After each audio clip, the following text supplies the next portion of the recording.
Returning to our top story, we're keeping an eye on for updates out of London, Ontario, where lawyers representing 5 players from Canada's 2018 World Junior team appeared in court today.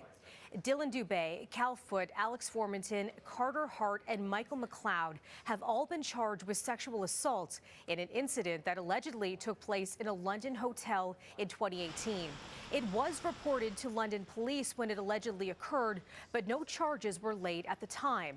All 5 players are expected to plead not guilty. Today, the lawyers for the accused appeared in court, where their case was put over until April 30th. 2 videos are expected to be examined during the trial. The footage was taken the night of the alleged assault, where the victim reportedly says the acts were consensual.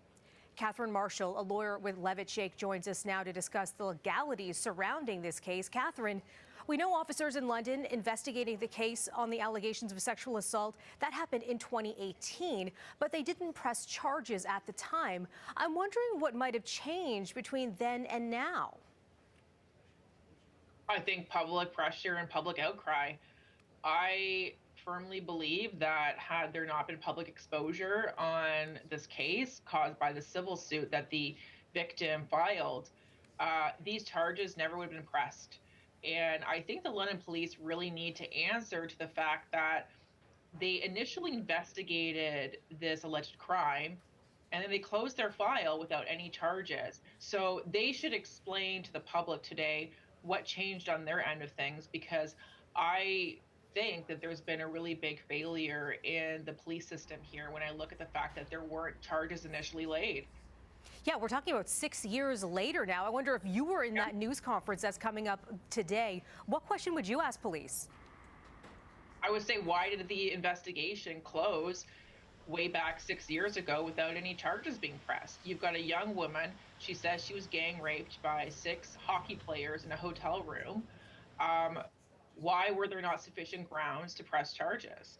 I would want to know that, and I think they need to explain that to the public so that there is faith in the justice system, that victims can feel they can come forward with allegations and that they'll be taken seriously even if there isn't public exposure and pressure on their case.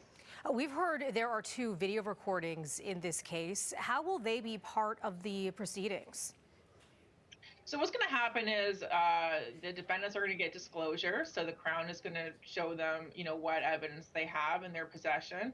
I understand there is a recording of the victim saying it was consensual. And I have to tell you, I've done a lot of sexual assault cases. And firstly, the fact that these men had her do a video tells you a lot, okay? She says it was under duress. This is what she said in her pleadings. That to me is a giant red flag. Why are these men having this woman do a video saying it was consensual if they didn't have concerns as to whether the incident was consensual or not? So these will probably be part of the Crown's case to show that there was coercion, there was duress, there was intimidation, which is often the case in sexual assault cases. Victims get shamed and scared to speak out, and the perpetrators make them feel like, oh, well, we've got evidence of it being consensual, but really a lot of this is taken under duress and intimidation. Now, to say that this case is high profile would be an understatement. A lot of eyes are watching what is going to be going on in this London courtroom. I wonder how what's happening outside of the courthouse might be affecting what's happening inside.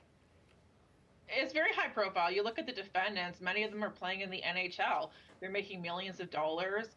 It impacts not just obviously the individuals who are part of the case, but there's going to be a lot of pressure on the NHL to do something. Now, the NHL's put these defendants all on paid leaves. They're not suspended. And I understand the NHL did their own investigation, which took a year. They've not released the results of that investigation. And I think they're going to be under a lot of pressure to be transparent about their results and to do something. And really, I think this is the tip of the iceberg of a very toxic culture in sports, in hockey. There's a lot of, I think, powerful people and powerful organizations and a lot of money who are all complicit in covering this up. When it comes to the charges that these players are facing, what kind of consequences could we see there? Should there be a conviction? Should there be conviction, there could be jail time. Oftentimes sexual assault cases, they do get pleaded out. I mean, there's often um, different plea bargains that can be struck.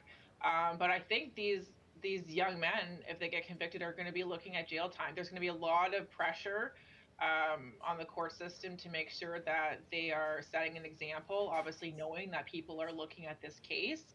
But these sexual assault trials are brutal. They're brutal for the victim.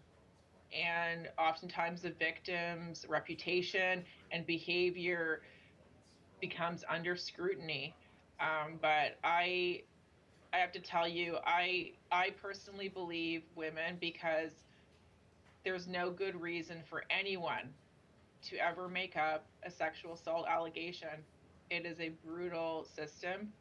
And I think that the NHL should be kicking these men out of the league. The fact that they're just sitting there letting them collect their salaries right now, it's showing a very large message to people, and they have to be aware of that. That's lawyer Catherine Marshall with Levitt Shake. Thanks so much for your time. Thank you.